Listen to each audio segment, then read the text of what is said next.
In urban areas, the recommended and most common method of patrolling is that of multiple patrolling, so called to describe the use of 2 or more patrols operating together. These individual half sections are commonly known as bricks.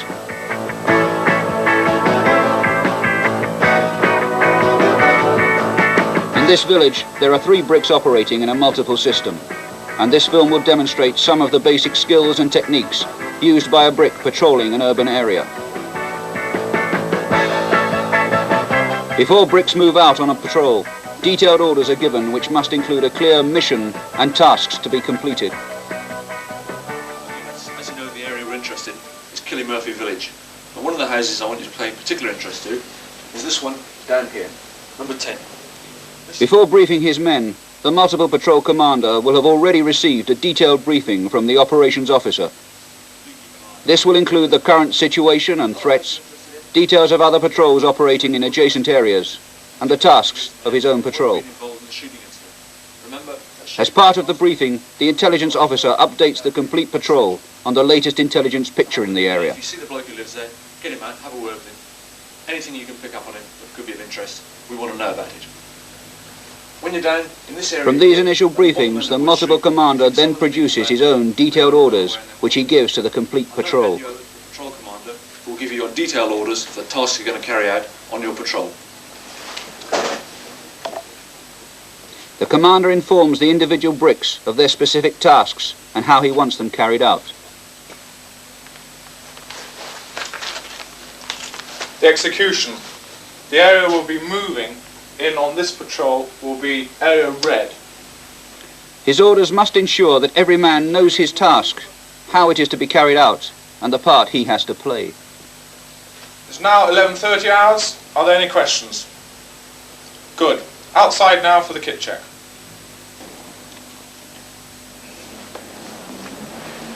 The equipment carried by patrols in urban areas varies from unit to unit and from area to area. There is much more equipment available than is shown here, so commanders must identify their individual requirement, then ensure it is carried and that it is serviceable. This is confirmed by a kit check.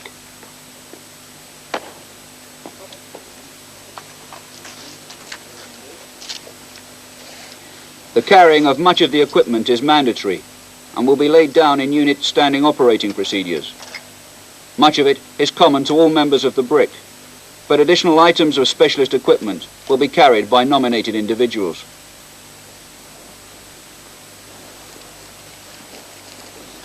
Soldiers should be smart and well turned out. This helps to instill confidence in themselves and impress the local people with their professionalism.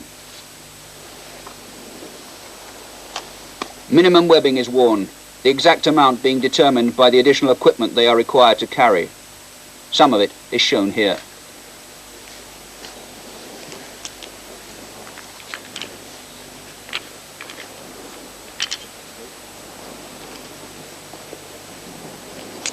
Personal possessions or documents must not be carried. If lost, they would identify them to the terrorist. The sole exception to this rule is the identity discs worn around the neck. A first field dressing must be carried by all, and it's important that every man carries it in the same place, normally laid down in a unit standing operating procedures.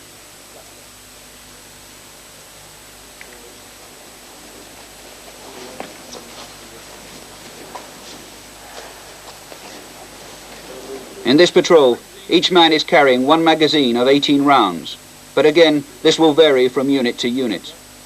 It's a good idea to mark the top round so you can check at a glance whether or not you have lost some ammunition during the patrol. Each patrol member must carry a notebook and pencil, the notebook attached to the man with a pin and some cord. He also carries his orders for opening fire card.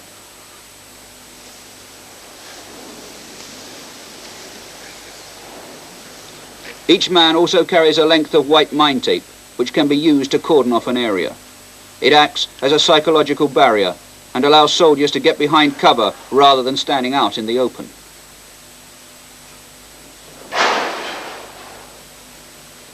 Here are some examples of the more specialized equipment which is available to patrols. The first man on the left is carrying 4 extra shell dressings. The second man is the baton gunner, and he is carrying 5 25-grain baton rounds. The third man, a trained photographer, is carrying the Konica patrol camera. This camera should be carried by all bricks in daylight conditions. Each brick has a spotter trained to recognize terrorists. He carries a pocket tape recorder, which should be tested before each patrol. The baton gunner has attached an SMG sling to his baton gun, which is strong and reliable. The third man is carrying the patrol's supply of evidence protection kit, which is used to bag the hands of suspects. The commander is also carrying some extra equipment. He has his operational aid memoir and notebook. He also carries a torch, a spare battery for his Stornophone radio, for which he also has an earpiece.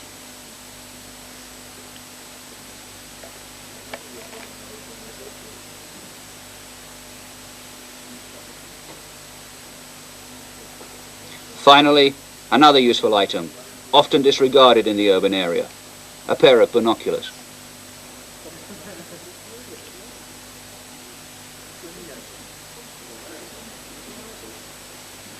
Every man carries the self-loading rifle, 2 of them with optical sights fitted. All weapons are attached to the wrist by a sling. The baton gunner's rifle is fitted with 2 slings, one attaching the rifle to his wrist and the second fitted normally on the sling swivels, so that when he has to use his baton gun, he can sling his rifle quickly and comfortably. The commander then checks that his radio is working correctly. But remember the problems with security if commanders always do radio checks prior to leaving base.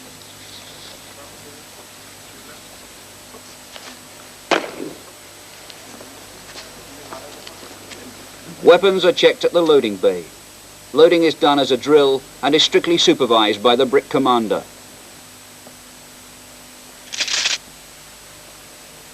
It is mandatory to use normal loading and unloading drills. These must not be modified.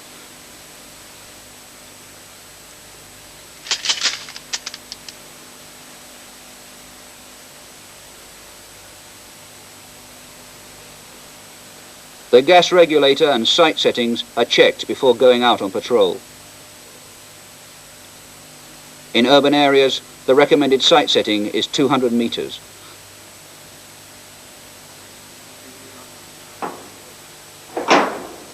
Leaving base, patrols are always extremely vulnerable, so soldiers must hard target out of the base, running from fire position to fire position in pairs, each pair covering the next pair forward.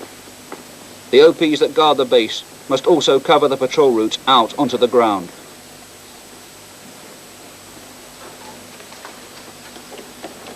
Make use of different exits at your disposal and get the bricks into positions to gain depth and mutual support as quickly as possible.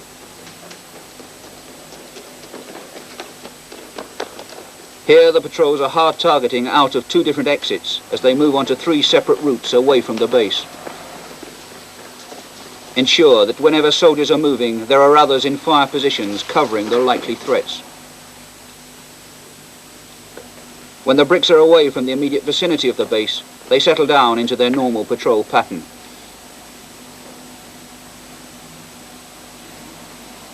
When bricks patrol in urban areas, they will encounter different types of ground, which require changes in their formations and patterns of movement.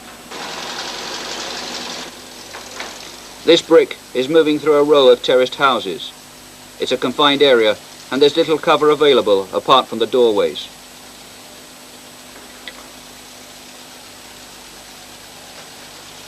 To give all-round defense, each soldier must have an individual arc of observation to cover. Movement is slower than a normal walking pace, but positive and confident.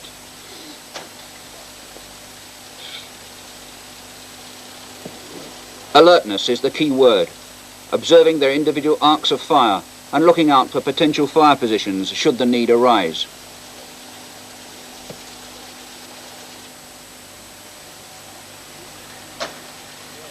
The brick has arrived at one of its tasks, a house call. While he is chatting to the householder, the commander is very vulnerable. The remainder of the brick must therefore adopt good fire positions on their own initiative and cover their arcs of observation.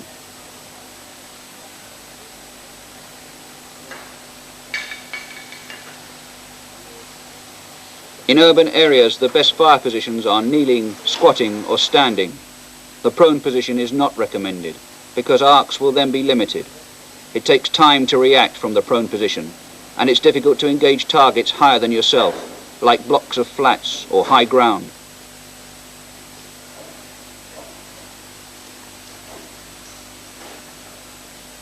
Another brick, now in a different type of ground which has its own characteristics. An open plan estate with semi-detached houses. There are more opportunities here for the brick to spread out and vary its route. For example, garden paths and gaps between houses can be used. Garden walls and the sides of buildings also offer good cover. In areas like these, arcs of observation need to be closely coordinated. It's in open areas that soldiers are most vulnerable to snipers. As part of his patrol route, the commander has been ordered to move from this street into the playground to the right of the picture. He orders the brick to go firm in fire positions while he observes the ground. When he judges it to be safe, the brick can continue, but always keep a foot on the ground. With 3 men in position to cover his movement across, 1 man is ordered to move to a new position which will dominate the area. Once he is in position, the next 2 men move, while the commander covers their rear.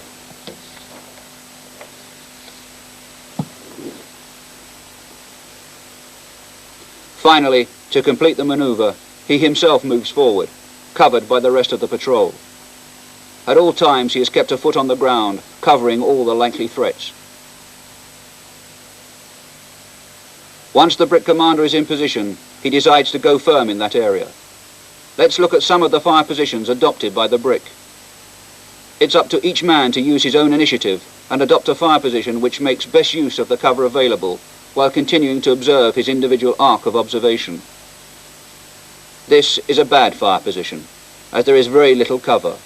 He's facing into the patrol and he's not looking particularly alert. This next position is a good one. There's plenty of cover, he's observing outwards, and he's able to react should it be necessary. Remember, when selecting a fire position, you must try to achieve cover from fire and cover from view.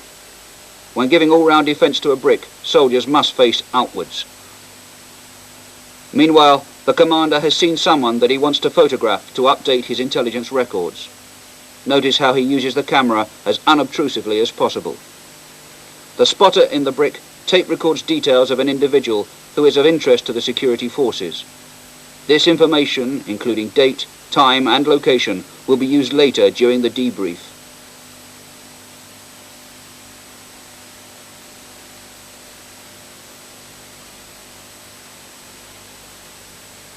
The brick commander then continues with the patrol, moving his soldiers 2 at a time because of the nature of the ground. The soldiers are moving at a normal walking pace, observing their individual arcs and covered by the other members of the brick.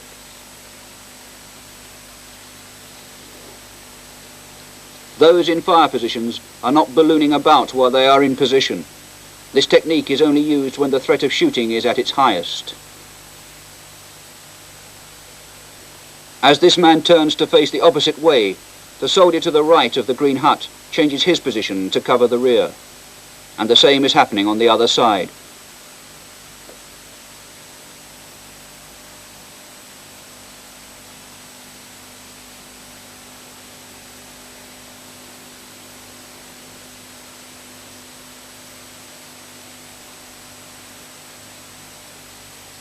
The brick will continue to move in bounds like this until the commander feels that the situation no longer warrants this type of movement.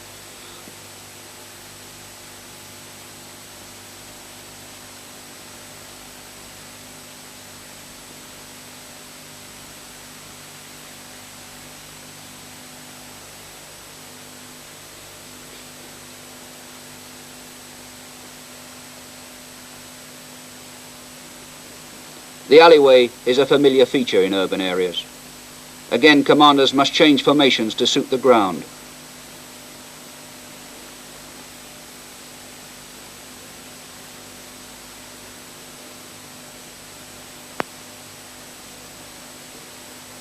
Alleyways can be useful in breaking up a patrol pattern. They can also be extremely dangerous, especially if there is a set pattern to the patrolling, if the ways in which they are used are seen to be predictable, and if they provide a soft target. Soldiers should never bunch and should move along alleyways very carefully. Here the commander prefers to move each soldier forward individually, the rest covering him forward up and down the alleyway.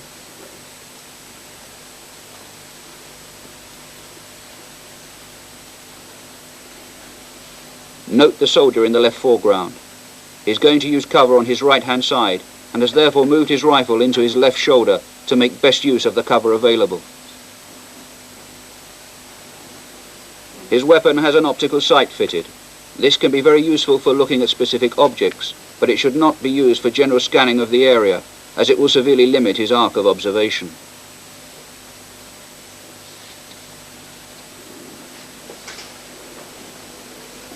We have covered only a few of the ways to cross different types of ground. There are many others.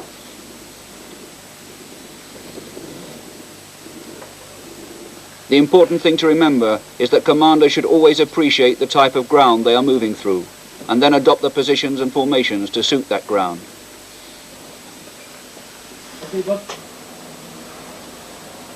During a patrol, bricks will have to cross gaps where they are vulnerable to sniper fire, so they must develop a technique to cover themselves across.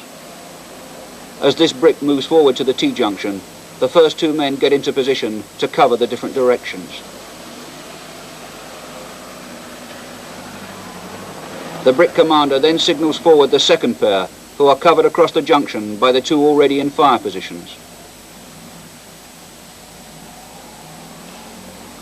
Once they arrive at the other side of the gap, they adopt fire positions to cover the first two across the junction.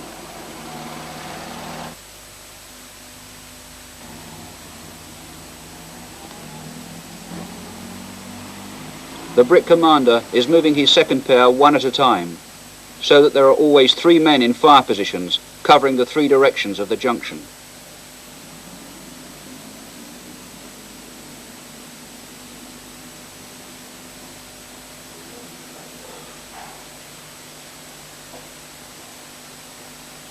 Not until all members of the brick are across the gap does the commander continue the patrol.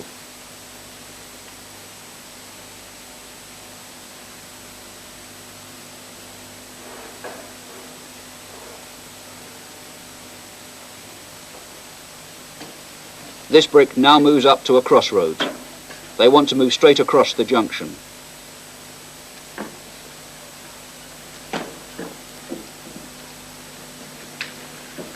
Once again, the first two members of the brick get into fire positions to cover the second pair across. This crossing is more difficult because there are four directions to be covered.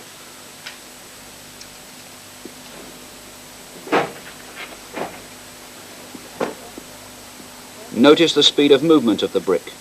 As they cross, they move a little faster than normal walking pace, but still cover their allocated arcs of observation. There is no need to hard target across these gaps, except in emergency or where the area is well known for shooting attacks. Remember, if soldiers start to run, it becomes almost impossible to adequately cover their arcs of observation as they cross the gap. However, they must not remain on junctions for longer than is really necessary.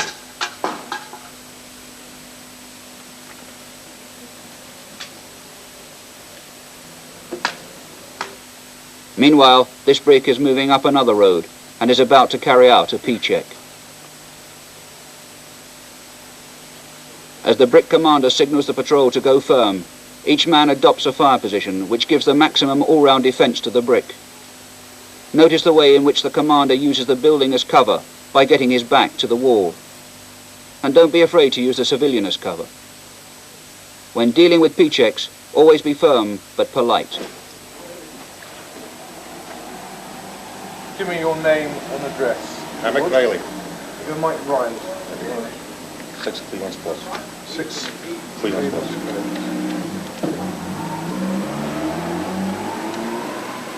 And your date of birth, sir? 26/2/57. It's important that soldiers do not remain in fire positions for too long. They must be prepared to move frequently from position to position.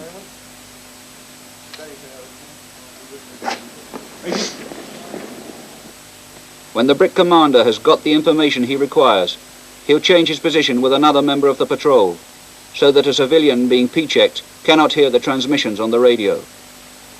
This is also a good opportunity for the new soldier to chat up the civilian. When the brick commander receives the all clear from his operations room, he politely lets the civilian go.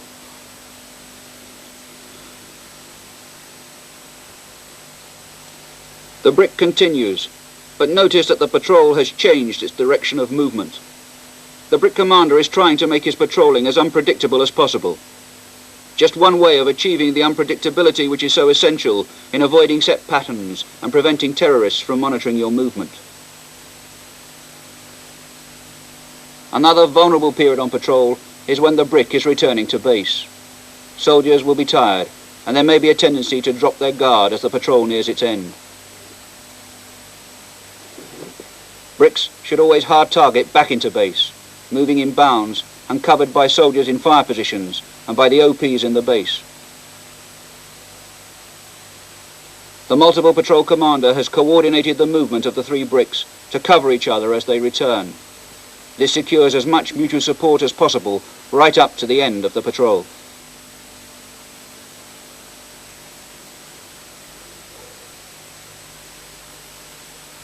On return to base, weapons must be immediately unloaded, and this should be done as a drill on the orders of the brick commander.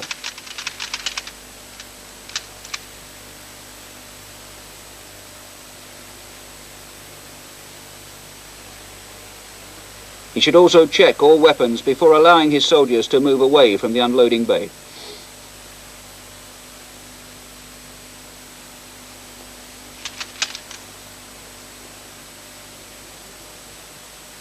As soon as unloading is completed, the brick moves from the unloading bay, and the commander checks that each soldier has not lost any equipment during the patrol.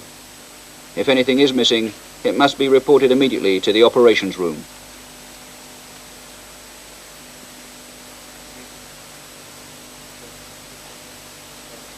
Finally, the complete patrol must be debriefed immediately in order to give soldiers the opportunity to report anything they may have seen or heard while they still remember it.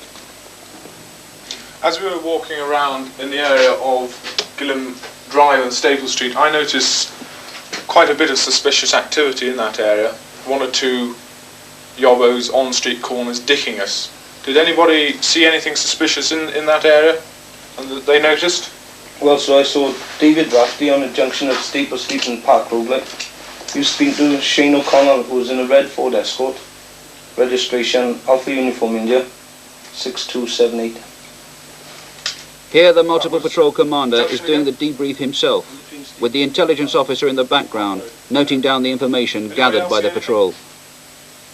No? Fine. A good patrol. Well done, you worked very hard indeed. The next patrol is out at 16:30 hours. Fine. Survival on the streets in a hostile urban area depends largely on the basic infantry skills of the individual soldier. Lessons and techniques continually change. Therefore, all soldiers should know, practice and perfect these techniques before deploying on operations.